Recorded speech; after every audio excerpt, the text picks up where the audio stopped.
Welcome है किसीज। इस video के अंदर हम देखेंगे कि हम किस तरह से अपना जो C++ कोड है उसको सबसे पहले तो कि हम उसको लिखेंगे कैसे। तो उसके लिए हमें एक टेक्स्ट फाइल चाहिए होगी जिसकी जो एक्सटेंशन है वो CPP हो सकती है या वो CXX भी हो सकती है। आप उसको CC भी यूज़ कर सकते हैं या आप C++ भी यूज़ कर सकते हैं। मतलब ये सारी जो एक्सटेंशंस हैं इनको यूज़ किया जाता है। लेकिन हम जो यूज़ करेंगे वो .cpp ही होगा, लेकिन जो मैंने मेंशन किए हैं उनमें से आप कोई भी यूज़ कर सकते हैं। लेकिन मैं आपको रेकमेंड यही करूँगा कि आप CPP ही यूज़ करें। तो यहाँ पे VS कोड के अंदर मैं इस जो आइकन है न्यू फाइल वाला, इस पे मैं क्लिक करूँगा और यहाँ पे मैं अपनी फ़ाइल का नाम main.cpp रखूँगा। नाम कोई भी हो सकता है, जो भी नाम आप रखें उसके अंदर अगर स्पेसिस आपने रखनी है तो उसको अंडरस्कोर रखें, उसको स्पेस एक्चुअल स्पेस नहीं दें। एनीवे मेरे पास जस्ट एक सिंपल सा ये नाम है, मैं एंटर प्रेस करूँगा तो ये फ़ाइल जो है यहाँ पे क्रिएट कर देगा और मेरे पास जो है वो मैंने ये फ़ोल्डर बनाया हुआ है C++ कोर्स के नाम से, तो ये उसके अंदर है। तो जो भी आपका फ़ोल्डर यहाँ पे होगा वो ही आप उसके अंदर आप ये क्रिएट करेंगे। तो अब मैं यहाँ पे कंट्रोल B के साथ इसको, ये जो साइड से एक्सप्लोरर खुला हुआ है इसको यहाँ पे टॉगल कर सकता हूँ। ये खुला हुआ था तो इसको मैं बंद कर देता हूँ। तो अब जो है यहाँ पे हम स्टार्ट करते हैं कि इसका स्ट्रक्चर क्या होता है। सबसे पहले तो हमने इंक्लूड करनी होती हैं वो चीज़ें जो हमें C++ की तरफ से मिलती हैं, क्योंकि कंप्यूटर जो है वो तो बाइनरी लैंग्वेज जो है वो उसको अंडरस्टैंड करता है। तो हमने जो सिंपल इनपुट आउटपुट करनी होती है ना, उसके लिए जो हमें फंक्शंस चाहिए, जो हमें ऐसी वो कोड चाहिए जो कंप्यूटर को बता सके, वो हमने खुद से लिखना पड़ जाए तो वो बहुत ही मुश्किल काम होगा। तो C++ जो है वो हमें ये प्रोवाइड करती है और वो हमें अपने कोड के अंदर इंक्लूड करना पड़ता है। तो इंक्लूड करने के लिए आपको यहाँ पे हैश और इंक्लूड जो वर्ड है वही आपको लिखना पड़ेगा, कोई इसमें बड़ी बात नहीं है। उसके बाद आपने जो है वो ये वाली एंगल ब्रैकेट जो है ये इसके अंदर आपने लिखना है आयो स्ट्रीम। तो आयो स्ट्रीम लिख के उसके बाद आपने ये एंगल ब्रैकेट जो है इसको बंद कर देना है। अब ये आयो स्ट्रीम का मतलब क्या होता है कि इनपुट आउटपुट स्ट्रीम। स्ट्रीम जो है वो जिस तरह से मतलब स्ट्रीम के एक कोई बहाव, वैसे ये बात जो है ये टर्मिनल की हो रही है यूजुअली। तो ये स्ट्रीम जो या टर्मिनल है उसके ऊपर आप इनपुट और आउटपुट के जो ऑपरेशंस हैं वो परफॉर्म करने के लिए उसकी जो भी फंक्शनैलिटीज़ हैं वो इस हेडर फाइल के, इसको हेडर फाइल कहते हैं।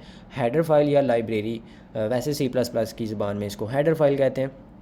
तो इसका मतलब क्या है कि ये एक पूरे की पूरी एक फ़ाइल है।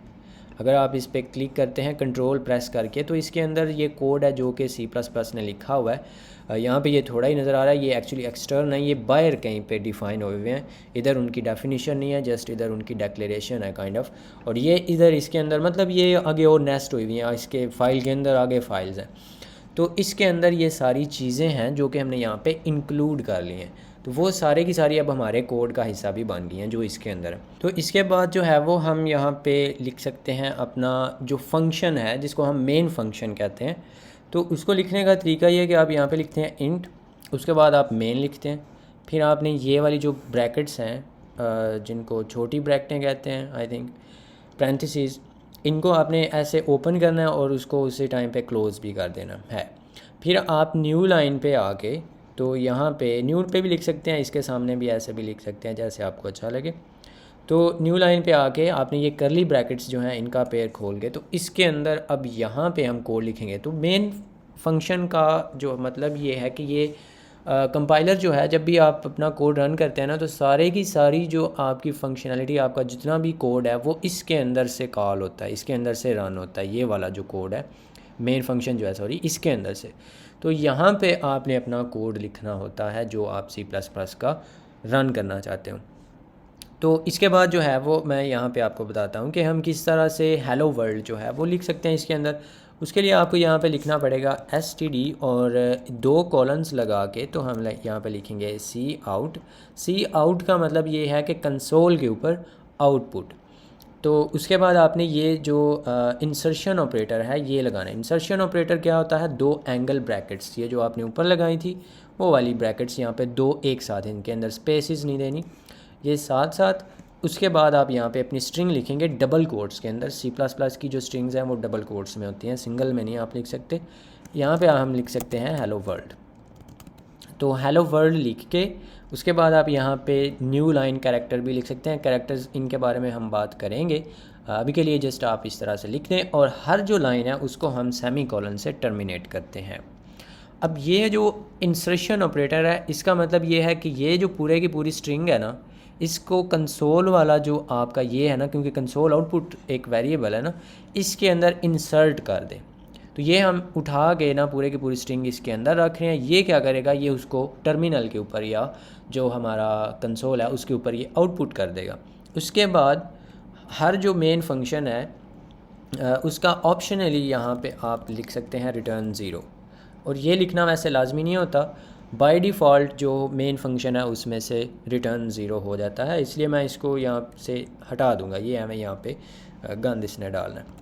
उसके बाद आप यहाँ पे जो आपका कोड रनर है उसकी मदद से जो आपने अपना शॉर्टकट स्पेसिफाई किया था उसकी मदद से जब आप यहाँ पे रन करेंगे तो इसकी जो आउटपुट है वो आपको यहाँ पे नज़र आ जाएगी। तो ये था इसका बिल्कुल ही शॉर्ट सा इसका जो कोड का इंट्रोडक्शन और जो हमारा स्ट्रक्चर है सी प्लस प्लस प्रोग्राम का वो। अब जो भी हम कोड लिखेंगे वो इस फंक्शन के इस ये जो करली ब्रैकेट्स हैं इनके अंदर ही होगा।